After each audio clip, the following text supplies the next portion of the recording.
Amen. Gloire à Dieu. L'eco fradeli ante legonza fragadies frates. Alors aujourd'hui, le Seigneur va nous parler et le sujet de ce jour est très particulier, il est très important. C'est un sujet vraiment clé pour les enfants de Dieu. Plusieurs sont enfants de Dieu, mais parfois ils se posent tellement de questions. Est-ce que je suis une nouvelle créature? Est-ce que je suis une ancienne personne qui est en train de s'améliorer? Qu'est-ce que je suis? Quand on dit enfant de Dieu, qu'est-ce que c'est? C'est qui un enfant de Dieu? Est-ce que c'est une personne qui a un avant et un après? Est-ce que c'est une nouvelle créature? Ou est-ce que c'est une ancienne personne qui essaie juste de s'améliorer jusqu'au jour où Jésus-Christ va revenir et va décider s'il va aller en enfer ou au ciel? C'est qui un enfant de Dieu? Nous allons parler de toutes ces choses aujourd'hui. Donc notre thème de ce jour, c'est la nouvelle création. La nouvelle création. Mais avant de parler de la nouvelle création, on doit comprendre qu'est-ce qui s'est passé à la base avec la première création. Donc si on parle de nouvelle, ça veut dire avec l'ancienne. Qu'est-ce qui s'est passé avec l'ancienne création? On ne va pas lire ceci, mais dans le livre de Genèse, on voit que le Seigneur a créé un homme appelé Adam. Et il l'a placé dans le jardin. Et avec le temps, de lui, il a sorti une femme qu'il a appelée Ève.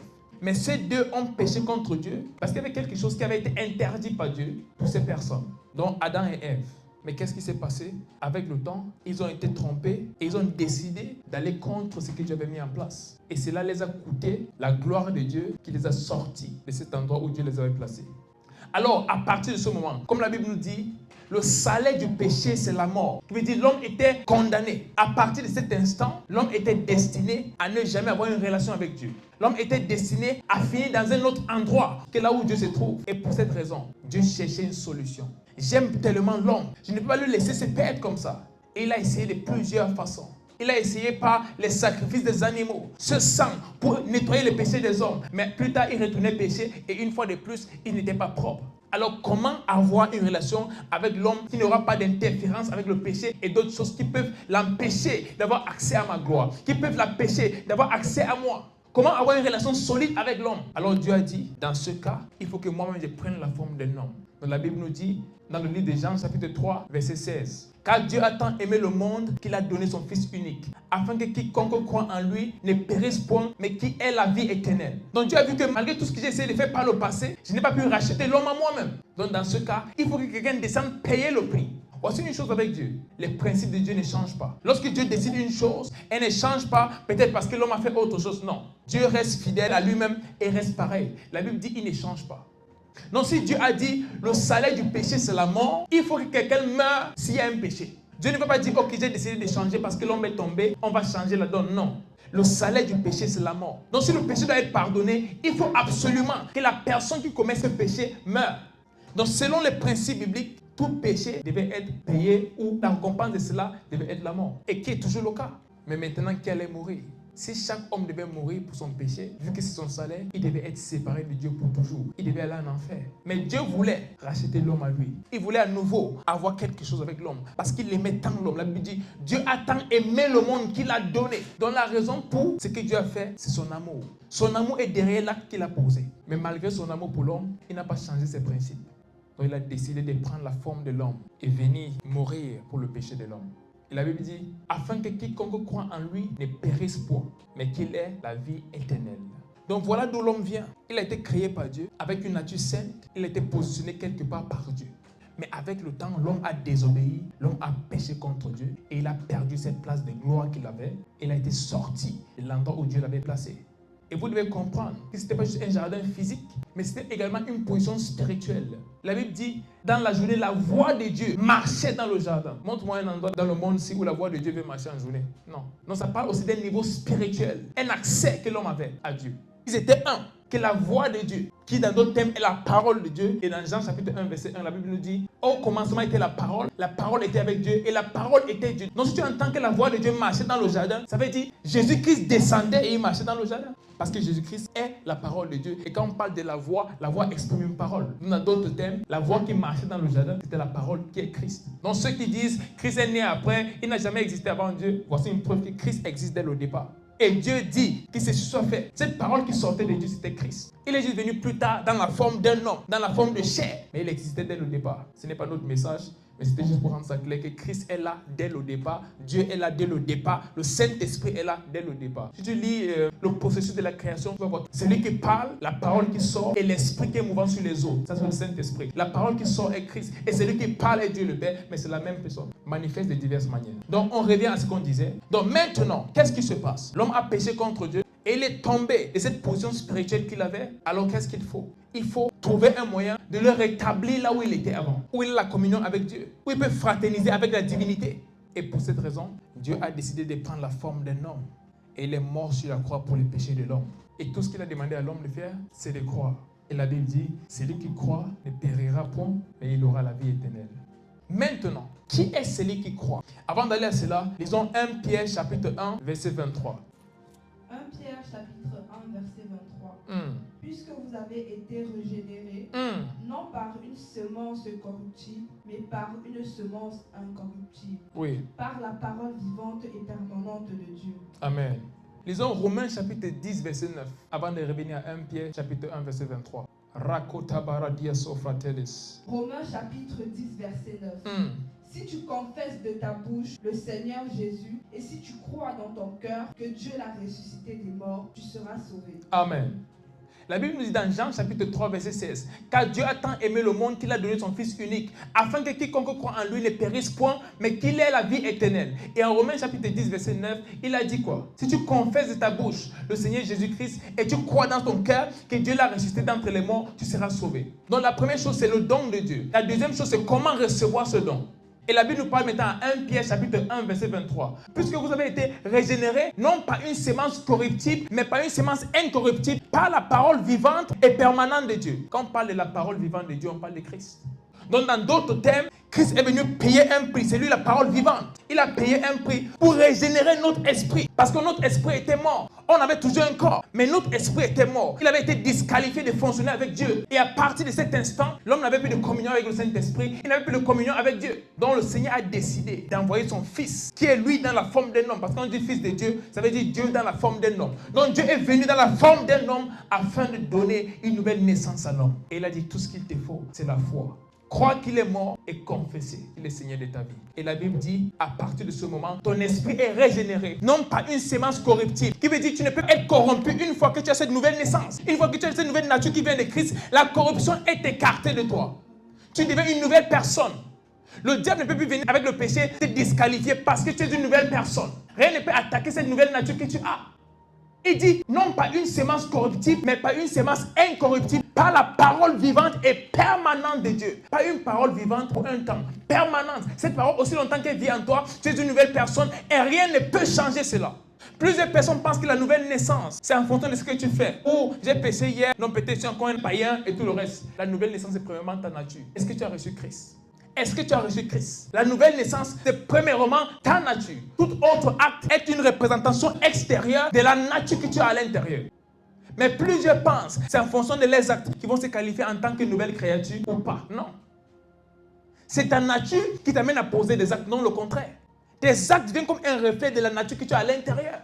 Et la Bible nous dit, quelle est cette nature? Il parle d'une nature incorruptible. Car la sémence qui a donné vie à cette nature n'est pas une sémence corruptible, mais une sémence incorruptible, qui est là par la parole vivante et permanente de Dieu. Pas une parole qui vit pendant un temps et qui meurt après. Pas une parole qui vit pour un temps et qui disparaît après. Une parole permanente de qui? De Dieu.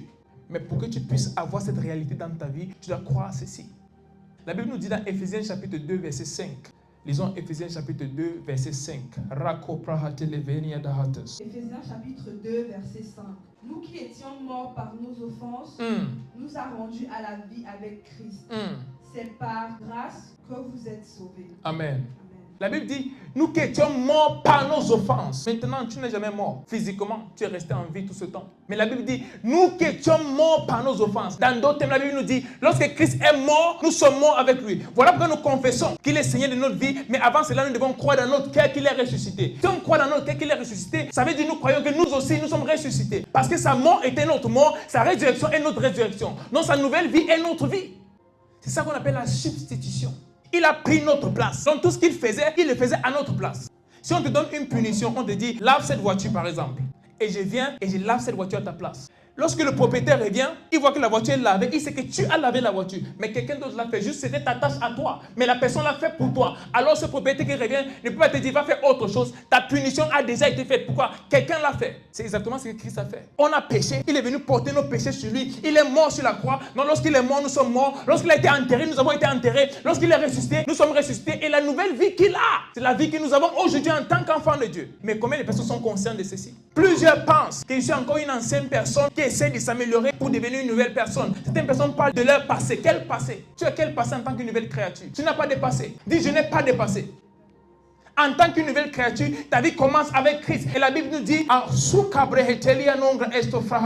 lisons 2 Corinthiens chapitre 5 verset 17. Thank you, Jesus. 2 Corinthiens chapitre 5 verset 17. Si quelqu'un est en Christ, il est une nouvelle créature. Yes. Les choses anciennes sont passées. Voici, toutes choses sont devenues nouvelles. Amen.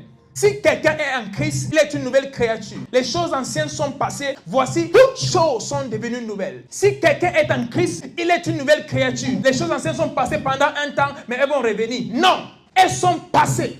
Pas certaines choses. Toutes les choses anciennes sont passées. Et voici, toutes choses sont devenues nouvelles. Maintenant, si les choses anciennes sont passées et toutes choses sont devenues nouvelles, d'où vient cette ancienne vie que tu avais? D'où vient cette ancienne vie, vu que toutes choses sont devenues nouvelles? Et vous savez pourquoi plusieurs personnes restent pareilles, même quand ils donnent la vie à Christ? Parce qu'ils pensent qu'ils sont les mêmes personnes qui étaient autrefois dans le monde. Non, les choses du monde continuent à avoir expression dans leur vie. La Bible dit, comme un homme pense, ainsi est-il. Si tu penses que tu étais une ancienne personne qui essaie de t'améliorer, alors tu vas continuer à te battre. Mais si tu crois que je suis une nouvelle personne, je n'ai jamais existé avant, j'existe à partir de Christ, à partir de ce moment, toute autre chose qui était liée à toi perd sa puissance. C'est la pensée. Comme un homme pense, ainsi est-il. Quelle est la pensée que tu as? Qu'est-ce que tu penses de toi en tant qu'une nouvelle créature? Est-ce que tu penses que tu es une créature qui s'améliore? Est-ce que tu penses que tu es une personne qui existait avant et là tu essaies d'avoir une autre version de toi? Ou est-ce que tu penses que tu viens de naître de la parole vivante et permanente de Dieu qui ne change jamais? Une parole qui donne vie et qui nous propulse de gloire en gloire tous les jours. Est-ce que tu penses comme ça? Le problème de plusieurs chrétiens, c'est leur pensée. C'est leur pensée qui les garde en captivité. C'est leur pensée qui les empêche de se voir comme Dieu les voit. Et pour cette raison, ils ne peuvent accomplir la volonté parfaite de Dieu pour leur vie. Donc chaque petite faute les ramène à la case de départ. Et ils se disent, oh Seigneur, je suis pécheur. Tu vois des enfants de Dieu qui prient et ils disent, Seigneur, je suis un pécheur, pardonne-moi pauvre pécheur. Tu es sérieux? La Bible nous dit, tu es né par une semence incorruptible et tu dis à ce même Dieu que tu es un pauvre pécheur, même pas un pécheur, mais tu ajoutes pauvre sur ça. Seigneur, pardonne aux pauvres pécheurs. Et tu es sûr de ce que tu fais. En tant qu'enfant de Dieu, ce n'est pas possible. C'est peut-être des choses que nous faisons depuis longtemps. Mais lisons la parole de Dieu pour savoir qui est une nouvelle créature. La nouvelle créature n'est pas une personne qui essaie de s'améliorer, n'est pas une personne qui existait avant et qui essaie d'exister d'une meilleure façon aujourd'hui. La nouvelle créature est une personne qui n'a jamais existé avant. Quand on parle de nouvelles, ça veut dire que ce n'était pas là avant. On n'a pas dit une meilleure créature. On n'a pas dit une plus belle créature. On a dit une nouvelle créature. Tu n'as pas existé avant ce moment. Il faut avoir cette pensée-là. Parce que c'est la pensée qui vient de Dieu. Et c'est la pensée qui va t'amener à entrer pleinement dans ce que Dieu t'a réservé en Christ. 1 Jean chapitre 4 verset 4. Merci Seigneur. 1 Jean chapitre 4 verset 4. Yes. Vous, petits enfants, vous êtes de Dieu et vous les avez vaincus. Parce que celui qui est en vous est plus grand que celui qui est dans le monde. Amen. Vous, petits enfants, vous êtes de Dieu. D'où est-ce que tu viens? Vous êtes de Dieu. Pas vous êtes de vos parents, vous êtes de vos villages, vous êtes de votre passé. Non. Vous êtes de Dieu. Ça veut dire, vous êtes nés de Dieu. Vous êtes sortis de Dieu. Vous êtes sortis du ciel. Vous êtes de Dieu. Et vous avez vaincu. Comment on parle de vaincre quand on est nouveau? Parce que toute autre guerre a été vaincue quand Christ est mort et il a ressuscité. Donc on parle de ta vie à partir de cet instant-là où tu as déjà la victoire. Parce que tu es né de Dieu. Mais combien d'enfants de Dieu ont cette pensée? Combien d'enfants de Dieu pensent ainsi? Que je suis né de Dieu. Je suis de Dieu. Et j'ai vaincu. Parce que celui qui est en moi est plus grand que celui qui est dans le monde. Et certains chrétiens pensent qu'ils sont dans le monde. Étant enfants de Dieu, ils pensent qu'ils sont dans le monde. C'est anti-biblique. Dis à ton voisin, c'est anti-biblique. Et ce qui est anti-biblique n'est pas de Dieu. La parole est ce qui nous guide. La Bible décrit la parole comme une lampe qui est claire. Mais est-ce que tu utilises cette parole pour éclairer ta vie? Ou tu laisses tes pensées diriger ta vie? Tu laisses tes pensées conduire ta façon de faire? Tu te dis, ok, non, mais moi je pense comme ça, je me sens sale, je me sens ceci. Donc pour cette raison, tu penses qu'un jour, plus tu fais des efforts, une chose va se produire. Mais laisse-moi te dire, tout effort que tu fais sans comprendre la nouvelle naissance est une perte de temps. Tu ne vas jamais quitter une vie de péché. Tu ne vas jamais vivre dans la victoire qui t'a été donnée par Christ. Jamais. plusieurs jeunes. Non, je me sens ça. Et quand une personne entend ça, on va dire, waouh, la personne, c'est une bonne personne qui veut vivre pour Dieu. Non, non, non, non. C'est l'ignorance. Et la Bible dit, mon peuple, bien qu'il soit le peuple de Dieu, il périt par faute de connaissance. Quand tu ne sais pas que tu es en Christ, c'est très dangereux en tant qu'enfant de Dieu. Tu ne peux exercer ton autorité. Tu ne peux faire ce que Christ a envoyé faire. Parce que tu ne sais même pas qui tu es. La victoire commence quand on se rend compte de qui on est. La Bible dit, aussi longtemps qu'il demeure un enfant, le prince ne diffère en rien d'un esclave. Il est le prince. C'est lui qui va hériter toutes les choses. Il est l'héritier du royaume. Mais aussi longtemps qu'il reste un enfant, aussi longtemps qu'il n'est pas conscient, il ne diffère en rien d'un esclave. Et plusieurs sont comme ça. Ils sont enfants de Dieu. Ils sont les héritiers de ces choses. Mais ils ne savent pas. Ils sont inconscients de leur nouvelle nature. Ils sont inconscients de leur nouvelle réalité. Et pour cette raison-là, ils ne vont jamais hériter de ces choses. Ils ne vont jamais démontrer la nouvelle nature qu'ils ont reçue. Pas parce que Dieu ne les aime pas, mais parce qu'ils ne sont pas conscients. Ils sont ignorants. Dis à partir de ce jour, j'arrête d'être ignorant. À partir de ce jour, je cesse d'être ignorant. Et la façon de faire cela, ce n'est pas la parole de Dieu. La Bible dit c'est la lumière. C'est la lumière. 1 Jean chapitre 1 verset 5. Cette lumière luit sur les ténèbres et ne l'ont pas comprise. Une lumière qui luit sur les ténèbres et les ténèbres ne peuvent la dominer. Cette lumière-là, c'est la parole de Dieu qui est Christ. Et cette parole est en toi. Maintenant, prends ton temps. Fouille-la pour savoir ce qu'elle dit. Pendant ce temps, le Saint-Esprit va te révéler les choses cachées par rapport à cette parole. Donc, si je te demande en ce moment, est-ce que tu as existé avant? Qu'est-ce que tu vas me répondre? Absolument pas. Tu n'as jamais existé avant ce moment. Et toutes les choses négatives, toutes les choses du passé, peu importe ce qu'elles sont, aussi longtemps qu'elles ne reflètent pas Christ dans ta vie, elles ne comptent pas. Aussi longtemps qu'elles ne reflètent pas Christ dans ta vie, elles ont été oubliées. La Bible dit les choses anciennes sont passées et voici toutes choses sont devenues nouvelles. Donc les seules choses écrites par rapport à ton nom sont ces bonnes choses qui reflètent la nature de Christ que tu as. Les autres choses, tu es la seule personne qui se rappelle de ça. Parce que tu penses que tu es une ancienne personne qui essaie de s'améliorer. Et la Bible dit celui qui n'est pas l'esprit est une nouvelle créature. Et si tu n'es pas l'esprit, tu dois vivre par l'esprit. Les choses comme ça, plusieurs ne comprennent pas parce qu'ils veulent utiliser le cerveau. Non, je suis né en 2003. Comment tu vas dire que je suis une nouvelle créature? Oui, il parle de 2003. Mais d'où est-ce que ton esprit vient? En quel moment est-ce que ton esprit a été recréé? Voilà à partir de quel moment tu vis. J'ai prêché à une dame un jour, elle me disait, je ne crois pas au ciel et tout, des choses comme ça, c'est pas vrai, machin, tout. J'ai dit, ah bon? Elle dit oui. Elle dit, ok, prenons cet exemple. Si un homme meurt ici, disons, il s'appelait Jean, est-ce que tu dis, voici Jean ou voici le corps de Jean? Elle dit, voici le corps de Jean. Je dis, pourquoi tu ne dis pas voici Jean? Elle dit, il est mort. Je dis, ok. Ça veut dire, ce qui est mort, ce qui est parti avant que le corps se couche là-bas, c'est la vraie personne, c'est Jean, c'est l'esprit. C'est l'esprit qui est parti afin que le corps devienne le corps de Jean. Avant, on voyait ce même corps, on l'appelait Jean. Mais une fois que ce qui faisait vivre ce corps part, on appelle le corps de Jean, mais plus Jean. Pourquoi? Jean, c'est l'esprit, Jean, ce n'est pas le corps.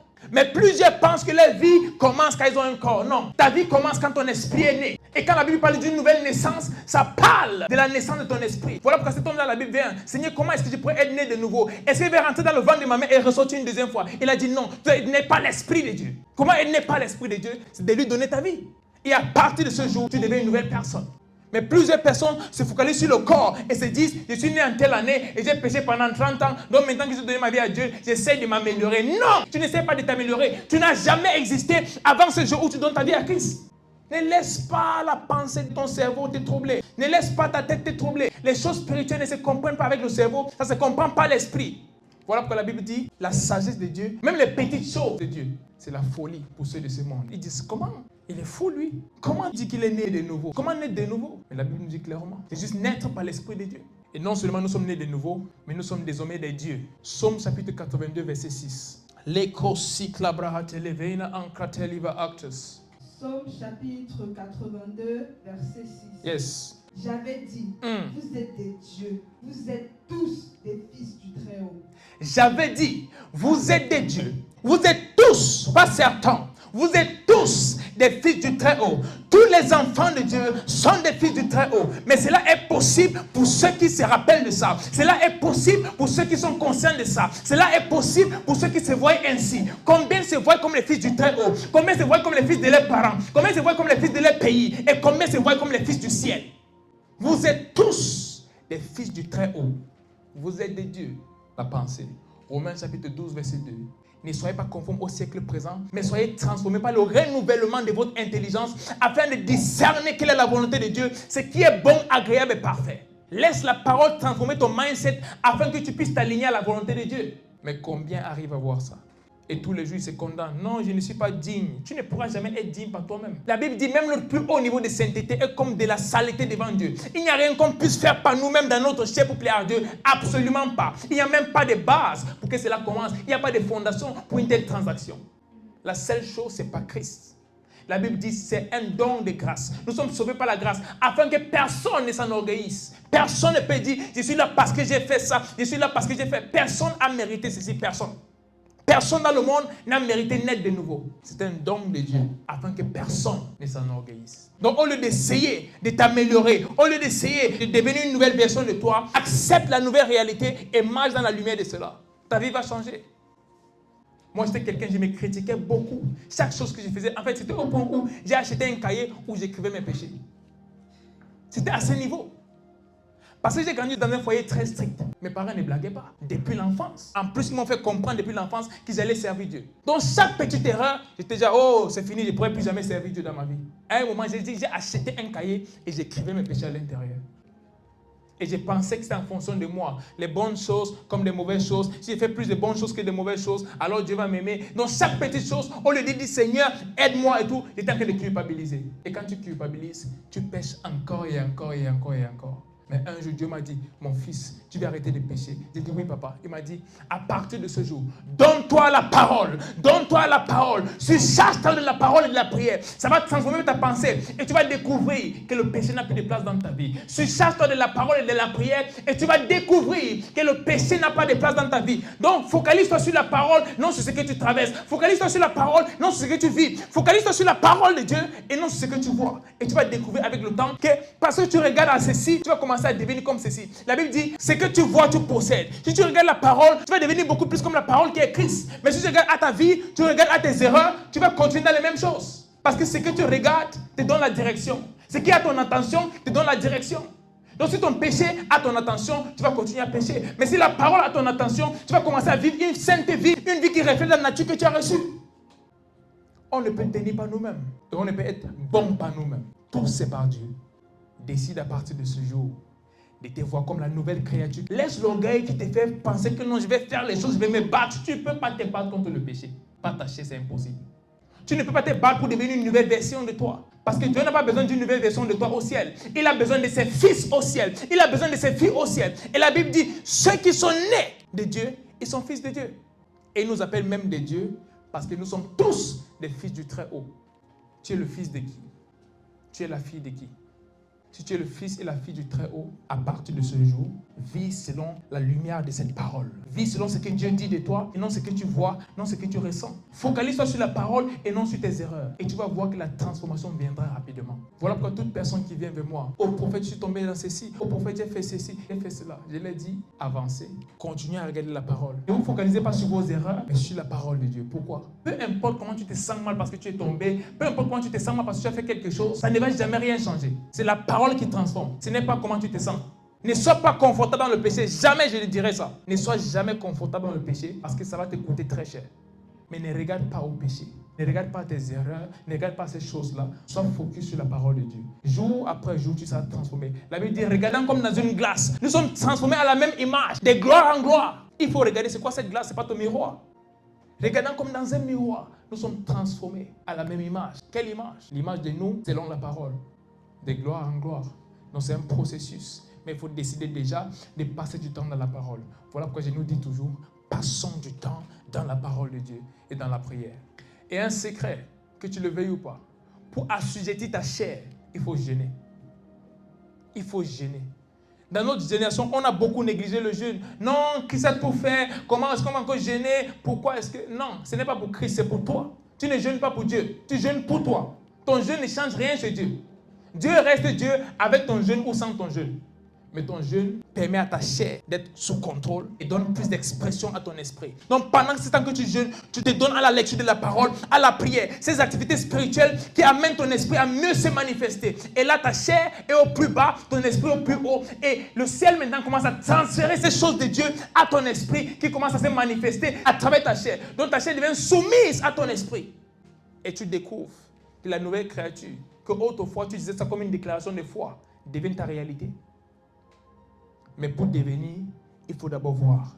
Il faut commencer à te voir à partir de ce jour comme la nouvelle personne, une personne sans passé, une personne qui n'a pas existé avant, une personne qui est née par l'Esprit de Dieu pour faire ces bonnes œuvres auxquelles elle a été appelée. Dis, je suis un enfant de Dieu. Je suis un enfant de Dieu. Je suis une nouvelle créature. Je n'ai jamais existé avant. J'existe par l'Esprit de Dieu. Je vis par l'Esprit de Dieu. Et je vis pour Dieu tous les jours de ma vie. Et j'accomplis sa volonté parfaite pour moi, ici-bas. J'impacte ma génération. Et j'amène plusieurs autres à la lumière et à la connaissance de sa gloire, ici-bas, au nom de Jésus-Christ. À partir de ce jour, je suis un agent de transformation.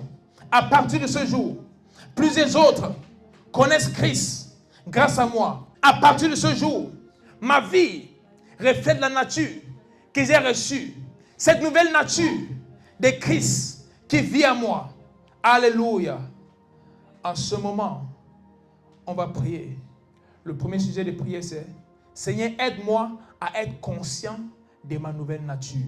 Le problème du christianisme aujourd'hui, c'est la connaissance et la conscience. Plusieurs ne savent pas qui ils sont. Et même ceux qui savent qui ils sont, ils ne sont pas conscients de ça. Donc parfois, ils pensent qu'ils sont une nouvelle créature. D'autres fois, ils pensent qu'ils sont en train de s'améliorer. D'autres fois, ils pensent... Donc toute cette confusion amène le diable à pénétrer et à œuvrer sans problème. Mais la Bible dit, là où il y a de l'Esprit de Dieu, il n'y a pas de confusion. Tu es une nouvelle créature. Ce n'est pas une chose qui changera avec le temps, c'est un fait.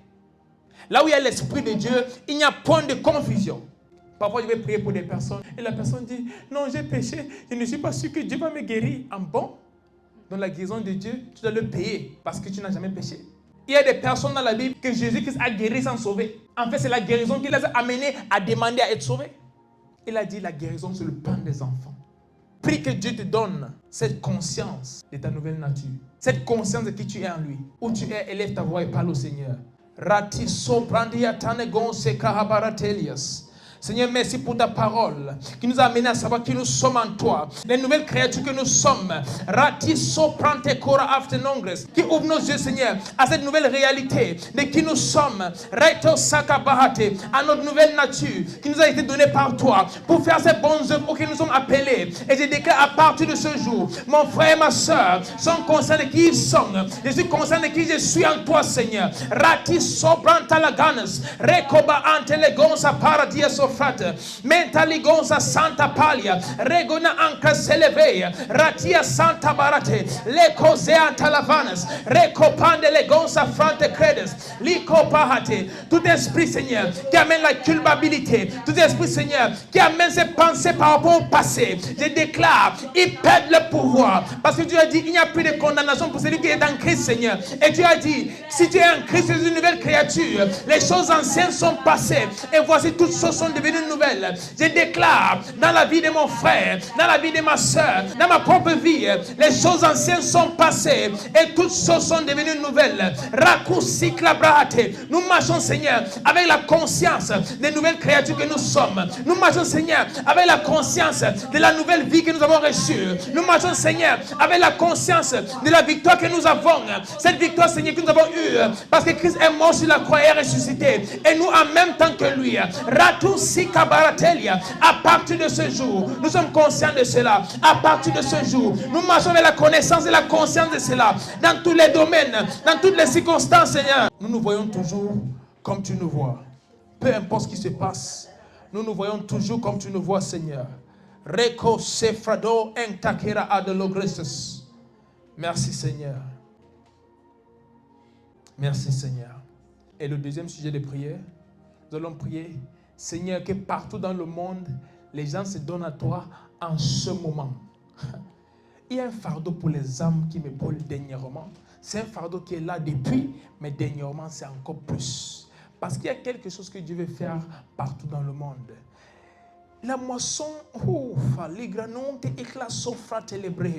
la moisson est grande, mais il y a peu d'ouvriers. Mais vous savez quelque chose? Quand on parle d'ouvriers, plusieurs personnes pensent uniquement aux hommes. La Bible dit que les anges sont des esprits envoyés pour rendre ministère auprès des hommes. Les ouvriers ici ne sont pas que des hommes. il y a également des anges. Il y a des personnes qui ont connu Dieu à travers une révélation, à travers une rencontre avec des anges. Il y a des endroits où tu ne pourras pas aller. Mais ta prière, cette déclaration que tu fais, peut envoyer des anges quelque part. Je connais des gens qui ont dit, un homme s'est présenté devant moi, il a dit, il m'appelle Monsieur Emmanuel. Et il m'a conduit à Christ, et il m'a mené dans une église, il m'a dit, il fait partie de cette église. Je suis allé le dimanche prochain, j'ai demandé, où est Monsieur Emmanuel? On dit, il n'y a pas d'Emmanuel dans cette église. Tu penses que ce Emmanuel a été qui? Qui était ce Monsieur Emmanuel qui t'a prêché Dieu? Et tu pars dans ton église le dimanche prochain, demander à le voir, on dit qu'il n'y a jamais eu de Monsieur Emmanuel ici. Mais il t'a amené là-bas. Mais quand tu pries, tu dispatches les anges. Et ils vont partout et font des choses incroyables. En ce moment, élève ta voix et prie. Et dis, Seigneur, partout dans le monde, que les gens soient sauvés en cette saison. Pas après. Que les jeunes partout dans le monde soient sauvés en cette saison. En Asie, en Australie, en Afrique, en Europe, en Amérique du Nord, Amérique du Sud. Le salut partout dans les nations. De tous les âges. Des enfants aux plus vieux. Le salut maintenant. Ratu Santa Paradia Cosebrete. L'Economandes Canaveia. Lico Santa Brate. Radia Sofrantali. Anketelia, Recoma Antas Canavalia, Leco Sadavaya, Lico Brentes Cano, Lico Zante Liga Ante Legonse Prahate, Rate Legonsa Sande Legeria, Latabahatelia, Mante Legonsa Palia. Nous déclarons, c'est une saison de salut partout dans le monde entier. C'est une saison du salut. Ratico Branta Cora Deliso Brante Leveria. Plusieurs se donnent à toi maintenant. Arus Candegombe Sadoliate, Le Prantelina Antes Conavalita. Radelegonsa Salive Ancreteliate, Radia Santa Palia, en Asie, en Australie, en Europe, en Amérique du Nord, en Afrique, en Amérique du Sud, partout dans les nations. Je déclare le salut des âmes maintenant. Les cœurs sont ouverts à recevoir l'évangile maintenant. Je déclare, même les anges sont dispatchés maintenant pour aller dans ces endroits hostiles où les serviteurs de Dieu ne sont pas et qui révèlent Jésus-Christ à ces personnes. Des rencontres avec des anges au nom puissant de Jésus-Christ, même à travers des rêves, des visions, des rencontres surnaturelles, des anges qui apparaissent en forme d'homme et qui prêchent l'évangile. Ratia sopanta palate, legove sano belute, eclanongres cano veruta, radia santa palia, empadate, recommandes canavai. Oh, merci Seigneur. L'ecobera non si la vranta gaste ferado. Merci Papa, car il n'y a personne comme toi. Merci pour ce culte. Merci pour ce message que tu as donné, qui non seulement a transformé notre façon de nous voir, mais qui nous a amené à entrer dans une nouvelle réalité à partir de ce jour, dans laquelle nous aurons la victoire dans tous les domaines de notre vie, parce que tu nous as confié cela. Au nom puissant de Jésus-Christ, je te prie Seigneur, en ce moment, recommandant toutes les personnes dans le monde pour qui nous avons prié, surtout pour le salut. En ce moment, je dis, c'est leur saison et reçoivent le salut au nom puissant de Jésus-Christ. Je prie pour les malades partout dans le monde, pour les personnes oppressées par les démons. Je déclare, vous êtes totalement libres maintenant, au nom puissant de Jésus-Christ. À partir de ce jour, vos vies changent complètement. Les causes frade hekera non grasta lavaya. Et prataina manzelevrado, rakosika bahate, liko vandele gracia palates. En ce moment, je vois une vision d'une dame qui vient de mourir dans un hôpital. On va la sortir. Si tu es connecté à ceci, en ce moment, mets ce téléphone sur son oreille et prie pour elle. Elle revient à la vie tout de suite. Seigneur, au nom puissant de Jésus-Christ, je prie pour cette dame qui vient de perdre la vie. Et je déclare, la mort, tu n'as pas de puissance sur elle. Alors quitte maintenant. Et j'appelle la vie. Reviens en ce moment. Reviens en ce moment. Reviens en ce moment. Au nom puissant de Jésus-Christ. Vardia Sofra de Hecredis. C'est votre saison. Et vous n'avez pas encore fini votre travail. Pour cette raison, vous ne partirez pas. Ligovena non sigla abredes. Ratele nongre ante ligra non sefra hatelias. Reviens à la vie en ce moment. C'est fait. C'est fait au nom puissant de Jésus-Christ. Merci Seigneur. Merci Seigneur. Rakose kabahatele vena non taligavastes. Merci Seigneur. Ok, en ce moment, ceux qui ont les offrandes, les dîmes, les semences, c'est le moment de donner cela. Si vous êtes ici, vous avez cela en espèces, il y a le panier ici devant. Et si vous êtes en ligne, il y a le lien du compte PayPal, ainsi qu'un RIB pour faire des virements et toute autre chose. Sinon, il y a également un numéro de téléphone que vous pouvez contacter pour plus d'informations sur comment donner et que le Seigneur vous bénisse pendant que vous faites cela. Seigneur, j'ai prié pour les offrandes, les dîmes, les semences, peu importe ce qu'ils ont donné en ce moment. Je déclare, Seigneur, que cela soit multiplié et utilisé pour ta gloire et ta gloire uniquement. Et je prie, Seigneur, que tu les bénisses, que tu les combles de toutes parts. Tout ce qui leur manque a été libéré en ce moment au nom puissant de Jésus-Christ. Et je déclare que tu pourvois pour eux, tu pourvois tous les besoins, Seigneur, selon ta richesse au ciel. Et je déclare également pour ceux qui n'ont pas pu donner, que tu puisses pourvoir pour eux, Seigneur, afin qu'ils aient assez pour donner à ton œuvre et pour prendre soin d'eux-mêmes au nom puissant de Jésus-Christ. Seigneur, je te recommande ce culte et toute personne ici présente et nos frères et sœurs en ligne. Je déclare une nouvelle chose dans nos vies à partir de cet instant au nom puissant de Jésus-Christ. Que ce soit une semaine de victoire, une semaine de bonheur et tout ce qu'il faut, Seigneur, pour être dans la joie et l'allégresse. Comme ce mois, Seigneur, est notre mois de joie et d'allégresse. Je déclare tout ce qu'il nous faut pour être dans la joie, tout ce qu'il nous faut pour être dans l'allégresse, à partir de ce jour, est rendu disponible au nom puissant de Jésus-Christ. Amen. Sois béni, je vous aime et on se retrouve pour notre prochaine réunion jeudi. Bye bye. Et la Bible nous dit clairement que lorsque nous voyons toutes ces choses, toutes ces guerres qui se passent dans le monde, nous devons savoir que la venue de Christ est proche. Donc en même temps, je vais appeler à tous les enfants de Dieu, à ceux qui ne connaissent même pas encore Dieu, que c'est très important de donner vos vies à Dieu pour ceux qui ne l'ont pas encore reçu et pour ceux qui le connaissent, de marcher avec lui de façon intime. Parce que tous ces signes prouvent que notre Seigneur revient bientôt. Et lorsqu'il revient, il faut qu'il nous trouve prêts à l'accueillir. Parce que ceux qui ne seront pas prêts ne seront pas enlevés. La Bible nous parle des 10 vierges. Toutes les 10 étaient vierges, mais il n'y avait que 5 qui étaient prêtes pour recevoir le maître. Il y avait 5 autres qui n'étaient pas prêtes. Et au moment où il est venu, les 5 qui n'étaient pas prêtes étaient allés acheter de l'huile pour les lampes. Et lorsqu'ils sont revenus, il était déjà rentré et la porte était fermée. C'est très important de s'apprêter pour recevoir notre Seigneur qui revient bientôt. Et même cette nuit, le Seigneur me disait, repentez-vous car je reviens bientôt. Et lorsqu'il me parlait, j'ai eu une vision dans laquelle il y avait 2 groupes de personnes. Et un groupe était à l'intérieur et d'autres à l'extérieur. Il y avait comme quelque chose de transparent qui les séparait. Ceux qui étaient à l'intérieur et ceux qui étaient à l'extérieur. Et j'ai vu ces personnes qui étaient laissées à l'extérieur, en train de demander au Seigneur si elles pouvaient entrer. Et il les a répondu que c'était trop tard, ils ne pouvaient pas entrer. Et c'est là que le Seigneur Jésus m'a parlé et il m'a dit, demande à mon peuple de se repentir et de se préparer, car j'arrive bientôt. Ça fait un moment que le Seigneur me répète ce message, à travers des visions, même lorsque je médite, il me dit, dis à mon peuple que je reviens.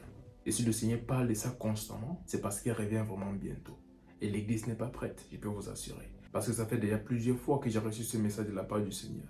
Et à chaque fois que je le vois parler de cette façon, je vois comme de la douleur parce qu'il sent que son peuple n'est pas prêt. On est peut-être plusieurs à l'église, mais ce n'est pas tous qui sont prêts pour aller au ciel. Et s'il revient maintenant, il y a plusieurs personnes qui sont même à l'église qui n'auront pas au ciel. N'en parlons pas de ceux qui sont encore dans le monde. Eux tous, ils seront perdus. Mais la Bible a dit avant qu'ils ne rentrent, la connaissance de sa gloire va envahir le monde. Mais ce n'est pas encore le cas de nos jours.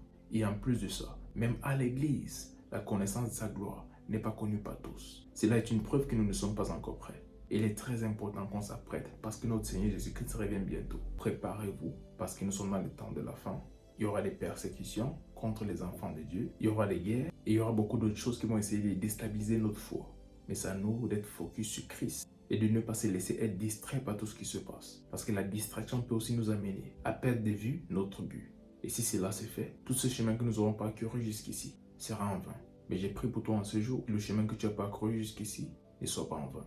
Que tu puisses tenir ferme et que tu restes fidèle à Dieu jusqu'à la fin. Que rien ne puisse ébranler ta foi. Fais confiance à Dieu parce que le même Dieu qui t'a sauvé est capable de te guider jusqu'à la fin. Donne-toi plus que jamais à son service en ces jours parce que ce sont les temps de la fin. Et pour ceux qui ne sont pas encore enfants de Dieu, donnez vos vies à Dieu maintenant. Il n'y a plus le temps. Il dit dans le livre de Romains chapitre 10 verset 9 que celui qui croit qu'il a ressuscité d'entre les morts et qui le confesse comme Seigneur sera sauvé. Et en ce moment, si tu n'as pas encore donné ta vie à Christ, je t'invite à prendre cette décision dès cette seconde afin de devenir enfant de Dieu et de vivre pour lui tous les jours de ta vie. Si tu prends cette décision, alors tu seras sûr que lorsqu'il revient à n'importe quel moment, tu iras au ciel avec lui. Si tu prends cette décision, répète juste après moi. Et pendant que tu répètes cela, crois-le vraiment dans ton cœur et tu seras sauvé à partir de ce jour. Dis Seigneur Jésus, merci pour ma vie. Merci pour tes projets pour moi. Je reconnais que je suis pécheur. Mais par le prix que tu as payé sur la croix, avec ton sang, tu m'as racheté. Je crois dans mon cœur que tu es ressuscité. Et en ce jour, je te confesse, Seigneur et Sauveur de ma vie. Et par la foi, je reçois le don de la vie éternelle. Merci Seigneur, car je suis né de nouveau. Je suis ton enfant. Les choses anciennes sont passées. Et voici toutes choses sont devenues nouvelles. Par ta grâce, je vivrai pour toi tous les jours de ma vie. Au nom puissant de Jésus. Amen. Félicitations. Si tu as fait cette prière, dès cet instant, tu es un enfant de Dieu. Cherche une bonne église dans ta ville et va y persévérer afin qu'il t'apprenne les voies de Dieu et la parole de Dieu. Marche intimement avec Dieu. À partir de ce jour, prends du temps quotidiennement pour lire ta Bible et pour prier. Et je prie que le Seigneur te fortifie, même dans ta marche avec lui, et que son Saint-Esprit t'habite et qu'il te guide, qu'il te remplisse et qu'il t'aide à accomplir la volonté de Dieu pour ta vie. Et surtout qu'il t'aide à demeurer ferme jusqu'au dernier jour, lorsque le Seigneur Jésus-Christ va revenir pour prendre les siens. Au nom puissant de Jésus-Christ. Amen. Que Dieu vous bénisse. C'était le prophète Samuel Famba. Shalom.